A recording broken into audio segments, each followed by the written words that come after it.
सो आज हम बात करेंगे मार्केट के तीन सबसे बड़े कंसर्न्स या फियर्स क्या है। आई थिंक कल ही मैंने ट्विटर पे भी पूछा था और यूट्यूब पे भी कम्युनिटी पोस्ट में हमने डाला था कि कौन से फियर्स है कि जो आपको करंट सिनारियो में करंट इंडियन मार्केट के सिनारियो के एंगल से लगते हैं। तो बहुत सारे लोगों ने बहुत सारे पॉइंट्स बताए वहां पे। सो हमें तो उसी का एक थोड़ा सा छोटा सा एनालिसिस या फिर हमारा पॉइंट ऑफ व्यू क्या है उस पे आज हम यहाँ पे डिस्कशन करने वाले हैं, दोस्तों। सो वीडियो शुरू करने से पहले आप लोगों को बता दूं, दोस्तों, मुंबई में हम 28 मार्च को एक सेशन ले रहे हैं on how to achieve your financial freedom. Definitely current market scenario के बारे में भी बहुत सारे डिस्कशंस वहां पे होने वाले हैं। तो अगर अभी तक आपने सीट बुक नहीं की है तो उसकी उस सेशन की लिंक जो है, सीट बुकिंग लिंक, मैंने डिस्क्रिप्शन बॉक्स और कमेंट सेक्शन में पिन की हुई है। सो आशा करूंगा आप जरूर अपनी सीट बुक करोगे अगर आप 28 मार्च को मुंबई में हो तो। सो आइए अब बात करते हैं फियर्स के बारे में। तो एक स्क्रीन आप लोगों के साथ पहले शेयर करूंगा एंड वहां पे आप लोगों को एक्सप्लेन करूंगा, मतलब डिटेल पॉइंट्स के साथ। सेम अपना क्लास क्लासरूम की तरह I just try and explain it to you. I hope that आपको स्क्रीन नजर आ रही होगी। Okay, so three biggest fears. Okay, so what is the first fear currently we are going through? Okay, तो वो है जो ऑयल शॉक के थ्रू हम जा रहे हैं करंटली। सो ऑयल शॉक क्या मतलब? Normally it leads to first, इसकी वजह से इन्फ्लेशन आ सकता है अगर ऑयल के प्राइसेस ऊपर रहेंगे तो।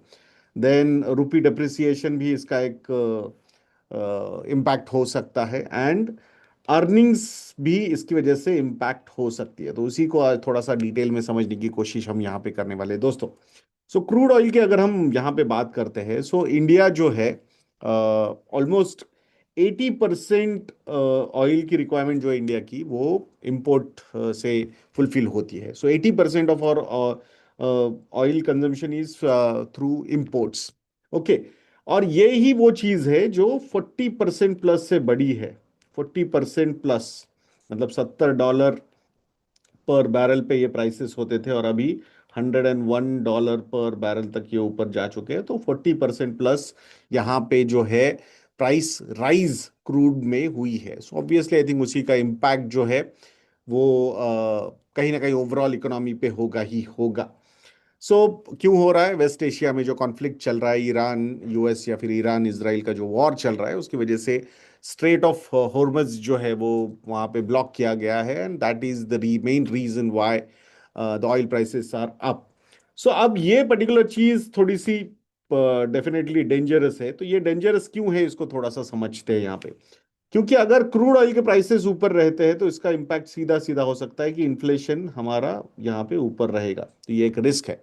और जहां हम सोच रहे थे कि आरबीआई जो है वो रेट कट और यहाँ से कंटिन्यू कर सकता है, वहां पॉज बटन अच्छा खासा दबाया जा सकता है। दूसरी बात यह है, रेट हार्डन होने के भी चांसेस है। रेट हार्डन होने के चांसेस क्यों है? क्योंकि अगर इन्फ्लेशन का नंबर अगर ऊपर जाता है, इन्फ्लेशन अगर ऊपर जाता है, तो इन्फ्लेशन को कंट्रोल करने के लिए रेट हाइक हो सकते हैं। दिस इज द पॉसिबिलिटी जो हम कहीं पे भी एक्सपेक्ट नहीं कर रहे थे। सो दैट इज, तो ये यहाँ पे अभी होता हुआ नजर आ रहा है ऑलरेडी। जो है कि इसका जो इम्पैक्ट है वो रुपी डेप्रिसिएशन पे हमने देखा हुआ है। सो रुपी भी अगर हम अभी देखते हैं डॉलर के कंपैरिजन में, रुपी जो है वो 92 के भी नीचे जा चुका है। सो ये सीधा सीधा हमारे ओवरऑल इकोनॉमी पे इंपैक्ट करता हुआ दिख रहा है, क्रूड ऑयल के प्राइसेस ऊपर जाना। अगर तीसरा जो इसका इंपैक्ट हो सकता है वो है कॉरपोरेट्स के जो है मार्जिन्स यहाँ पे खराब हो सकते हैं। कॉरपोरेट के मार्जिन्स क्यों खराब होंगे यहाँ पे? क्योंकि कितना भी हम माने या ना माने, बट लॉजिस्टिक्स एक बहुत ही इंपॉर्टेंट पार्ट है हर एक ऑलमोस्ट सेक्टर में इंडिया के।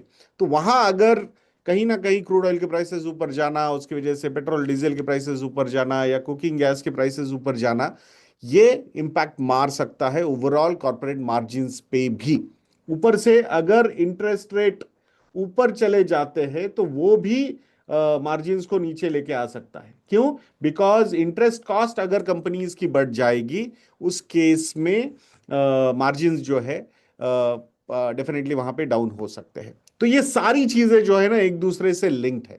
अभी अगर हम प्रोजेक्शंस के एंगल से बात करते हैं तो definitely markets have started projecting कि इस पर्टिकुलर क्राइसिस का जो इम्पैक्ट है जीडीपी पे भी हो सकता है, ऑलमोस्ट 20 to 30 बेसिस पॉइंट से जीडीपी इसकी वजह से इम्पैक्ट हो सकता है, जीडीपी नीचे जा सकता है, ऐसे प्रेडिक्शंस आ रहे। The kind of market reaction which has already happened, ये सारी चीजें डिस्काउंट हो चुकी है ऐसा लगता है। मतलब 10 से 15% पे ब्रॉडर लेवल पे अगर मार्केट नीचे आ जाते हैं, प्लस ऑलमोस्ट 18 महीने का टाइम करेक्शन हम ऑलरेडी देख चुके हैं, तो we should not say that कि नहीं नहीं यहां से मतलब we are not trying to bottom fishing over here, but बहुत सारी चीजें पहले ही डिस्काउंट होती है, होने से पहले ही। तो ये समझना जरूरी है। तो अगर यहाँ जीडीपी भी इम्पैक्ट हो सकता है तो definitely I think real GDP पे ये बात हो रही है, नॉमिनल जीडीपी शायद इंक्रीज हो जाए बिकॉज इन्फ्लेशन अगर इंक्रीज हो जाता है, क्योंकि इस सारे चीजों का एक इम्पैक्ट इन्फ्लेशन पे भी हो सकता है। एंड इन्फ्लेशन का जो नंबर है वो ऑलमोस्ट 75 बेसिस पॉइंट से ऊपर जा सकता है, ये भी प्रेडिक्शन सामने आ रहे हैं। तो ऑब्वियसली आई थिंक ये सारे फैक्टर्स जो है वो करंटली मार्केट के लिए कंसर्न बोल के एक सामने आ रहे हैं। So that was, so first concern जो था वो था ऑयल शॉक। सो ऑयल प्राइसेस का ऊपर जाना ये सबसे बड़ा करंट कंसर्न है। दूसरा कंसर्न क्या है मार्केट का? दूसरा कंसर्न है ग्लोबल जियोपॉलिटिक्स। सो ये एक जो चीज है, मतलब हर जगह पे अभी हम देख रहे हैं, यूक्रेन रशिया वॉर तो चल ही रहा था, उसके ऊपर अब ये ईरान इजराइल, ईरान यूएस का वॉर। फिर हमने अभी देखा कि जैसे पाकिस्तान और अफगानिस्तान के बीच में भी कुछ कुछ प्रॉब्लम्स सामने आ रहे हैं ऑब्वियसली। और ये नेबर्स है हमारे, स्पेसिफिकली अगर पाकिस्तान की हम बात करते हैं या अफगानिस्तान की हम बात करते हैं, तो डेफिनेटली वहां पे uncertainties is not a positive sign. तो ये भी एक जियो ग्लोबल जियो पॉलिटिक्स ये एक कंसर्न है। इसकी वजह से क्या हो जाता है, इसकी वजह से वॉलेटिलिटी मार्केट में रह सकती है, एंड रिस्क ऑफ फ्लोज हो सकते हैं। रिस्क ऑफ फ्लोज क्या होंगे ये हम समझाएंगे आपको। तो ये जो है ना ग्लोबल जियोपॉलिटिक्स, ये एक सिस्टमिक रिस्क अभी करंटली लग रही है, पूरी मतलब सिस्टम की ही ये अभी रिस्क हमें यहाँ पे लग रही है। सो करंट ट्रिगर्स में जैसे हमने बोला कि ईरान और यूएस या इसराइल के जैसे यहाँ पे कॉन्फ्लिक्ट चल रहा है। स्ट्रेट ऑफ हॉर्मज स्पेसिफिकली अगर हम बात करते हैं तो इसका डिसकंटिन्यू होना ये एक बहुत बड़ा इम्पैक्ट का, मतलब क्रूड ऑयल का रूट पे अगर ये ऐसा ब्लॉक हो जाता है तो ये एक बहुत बड़ी रिस्क सामने आ रही है। और जिसका सीधा सीधा नतीजा जो है वो ग्लोबल वॉलेटिलिटी आप मार्केट्स में देख रहे हो। सो मतलब मार्केट्स आर क्वाइट वॉलेटाइल, और कोई ऐसा एक भी मार्केट यहाँ पे मतलब छोड़ा नहीं गया है। ऑलमोस्ट ऑल मार्केट्स आर मतलब particularly susceptible for this particular risk.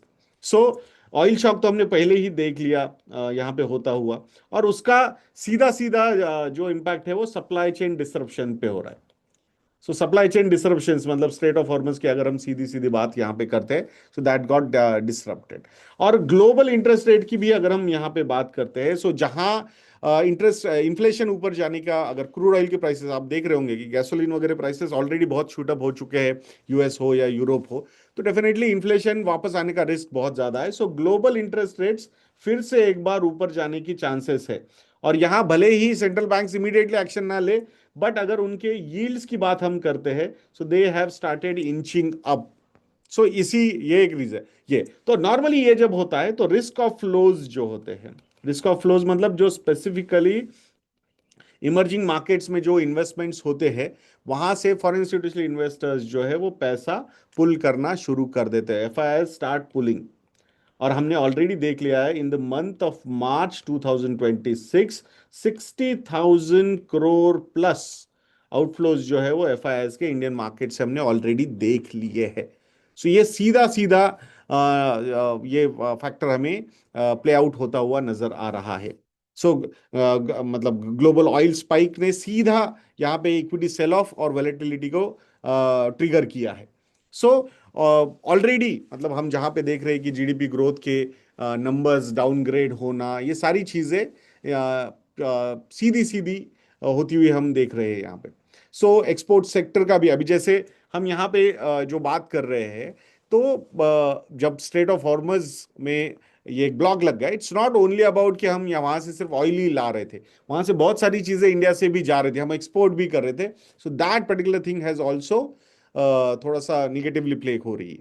सो अब ये समझना जरूरी है, though they are saying that कि we are not against other nations, Iran is saying that, but still I think ये चीजें इतनी आसान नहीं है जितना मतलब एनालिसिस अगर हम आसान करने की कोशिश यहाँ पे कर रहे हैं। So there are lot of complications.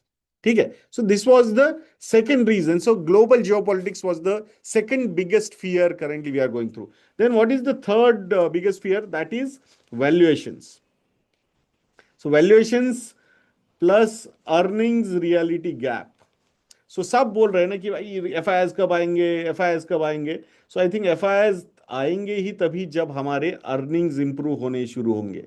So earnings improvement is a must, ये बहुत ज्यादा जरूरी है। वैसे लास्ट क्वार्टर अर्निंग्स अच्छे होते थे अगर वो ग्रेचुटी रिलेटेड जो मतलब लेबर लॉज में चेंजेस हुए हैं तो उसकी वजह से ऑलमोस्ट 15,000 करोड़ रुपए का प्रॉफिट पूल जो है वो उधर एलोकेट किया है from the India Inc. So that's why last quarter के अर्निंग्स इतने अच्छे नहीं दिखे हमें, but expectations are very high कि ये क्वार्टर से earnings will start improving. But अब ये नई अनसर्टेनिटी कैसे एग्जैक्टली अर्निंग्स पे प्ले आउट होती है, ये थोड़ा सा हमें समय ही बताएगा। So there are lot of debates which were happening कि भाई वो बोल रहे थे कि इंडिया के जो वैल्यूएशन है वो हाई वैल्यूएशन है compare to peers, emerging market peers. But emerging market peers में आई थिंक एक चीज हमने समझनी होगी कि वहां पे एक या इक्का दुक्का ग्रुप्स ही सबसे ज्यादा वैल्यूएशंस लेके बैठे हुए हैं, एंड उनके वैल्यूएशंस नीचे होने की वजह से एंड देन वो पीयर टू पीयर कंपैरिजन में अट्रैक्टिव नजर आ रहे थे। बट ऑलरेडी वहां पे अच्छी खासी रैली हो चुकी है, और हमारा ऑलरेडी मतलब इंडियन मार्केट की अगर हम बात करते हैं तो इंडियन मार्केट्स ने ऑलरेडी अंडर परफॉर्म किया है लास्ट कैलेंडर ईयर में। सो उस एंगल से हम एक टाइम करेक्शन के थ्रू जा चुके हैं वर्सेस पीयर। और अभी अगर हमारी अर्निंग की इंप्रूवमेंट आती है, so that is the gap currently. ये फियर है मार्केट का कि अर्निंग्स नहीं आएंगे, वी आर नॉट सेइंग कि आएंगे ही नहीं, मार्केट को ऐसा थोड़ा सा लग रहा है कि क्या और लेट हो सकती है क्या ये पर्टिकुलर चीज में। एंड दैट इज वाई यहाँ पे एक जो एक फ्लो का प्रॉब्लम चल रहा है। मार्केट्स को संभाला गया है from domestic institutional investors, DIIs ने यहाँ पे संभाला हुआ है मार्केट को। अदरवाइज अनप्रेसिडेंटेड आउटफ्लोज हमने मार्केट से लास्ट 2 सालों में देखे from foreign institutional investors. Currently अगर हम 10-15 साल का एफआईआईएस का होल्डिंग देखेंगे लिस्टेड कंपनीज में, तो it is eight lowest point, if I am not wrong almost 15-16% के बीच में ये नंबर है, 15 to 16% के बीच में। It use to be almost 23-24% तक, तो वहां से ये नीचे आया है। सो एक डिपेंडेंसी जो है वो हमारी कम हुई है, there is no doubt about that. और 2025 में जो अंडर परफॉर्मेंस था वो ऑलमोस्ट 25% का अंडर परफॉर्मेंस था इंडियन मार्केट्स का compare to other emerging markets. तो यहां obviously outflows have played a big role. So अगर अर्निंग्स वापस आती है, gap between earnings reality and valuations अगर कम होता है, तो definitely we should not be surprise कि एफआईआईज वापस आ सकते हैं। बट टिल द टाइम ये गैप वहां पे है, तो एफआईआईज के आने का चांस थोड़ा सा कम है। सो ये समझना जरूरी है। So current earning growth is not justifying the valuations, that was the argument FIIs were playing, and they have successfully दो मतलब वो मार्केट को नीचे नहीं लेके जा पाए बहुत ज्यादा, बट कंसोलिडेट तो करवा पाए, उसमें कोई हम we should not have any doubts.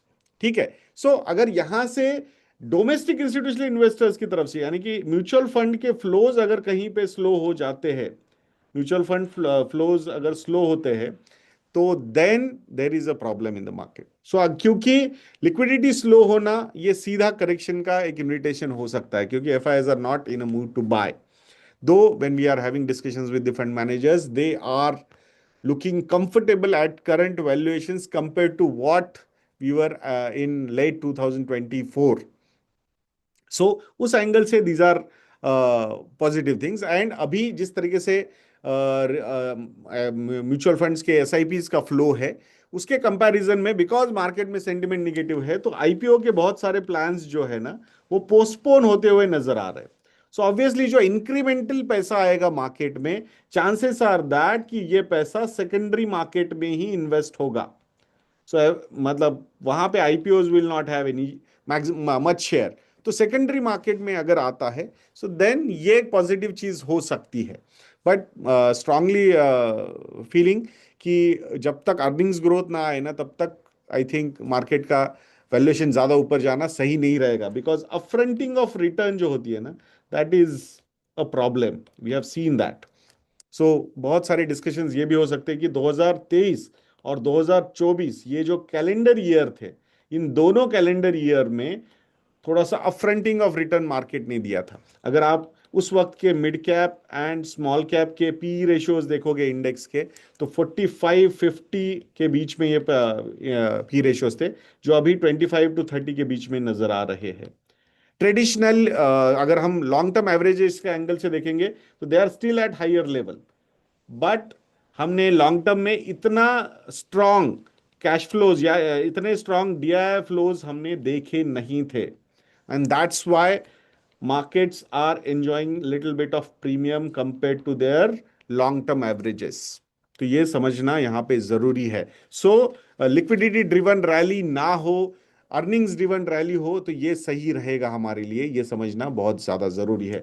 सो अगर हमें समराइज करना है, सो ऑयल शॉक अगर हम बात करते हैं, सो तीन बिगेस्ट फेयर्स को, ऑयल शॉक जो है it will lead to inflation and obviously rate hikes, rate pressure वहां पे बना रह सकता है, एंड उसकी वजह से वैल्यूएशन कंप्रेशन हो सकता है। सो ये फर्स्ट फियर का इम्पैक्ट है। सेकंड जो फियर है वो है जियोपॉलिटिक्स। सो जियोपॉलिटिक्स का जो इम्पैक्ट है, it will lead to global volatility. So global volatility geopolitics की वजह से बहुत ज़्यादा नज़र आ रही है हमें, एंड उसी की वजह से रिस्क ऑफ फ्लोज, मतलब फॉरेन इंस्टीट्यूशनल इन्वेस्टर्स के आउटफ्लोज हम यहाँ पे देख रहे हैं। तीसरा जो कंसर्न है वो है high valuations. So high valuations obviously it will lead to fragile sentiment, ठीक है। और कुछ पॉकेट्स में करेक्शंस भी उसकी वजह से हो सकते हैं, अगर अर्निंग्स वापस नहीं आती है तो। सो आशा करता हूं दोस्तों कि आपको ये वीडियो इंफॉर्मेटिव लगा होगा, एंड फिर से एक बार याद दिला दूं, मुंबई सेशन का सीट बुक करना बिल्कुल मत भूलिएगा दोस्तों। बहुत सारे इंटरेस्टिंग डिस्कशंस वहां पे हम करने वाले हैं। लॉन्ग टर्म इन्वेस्टर्स ने अपने फाइनेंशियल प्लानिंग प्रोसेस को फॉलो करना बहुत ज़्यादा ज़रूरी है। There will be difficult years, but these are the years जो आपके सीएजीआर को, एक्सआईआरआर को ऊपर लेके जाएंगे, ये हमेशा हमने याद रखना चाहिए। This is not the first time these things are happening, ये पहले भी हुए हैं, ये बाद अभी भी हो रहे हैं और ये बाद में भी होंगे। बट पहले भी हमने बुल मार्केट्स देखे हैं, और आगे भी हम बुल मार्केट्स देखेंगे, इसमें हमें कोई डाउट नहीं है। सो इसीलिए प्रोसेस को फॉलो करना बिल्कुल मत भूलिएगा दोस्तों। नेक्स्ट वीडियो तक के लिए आगे दीजिए। जय हिंद।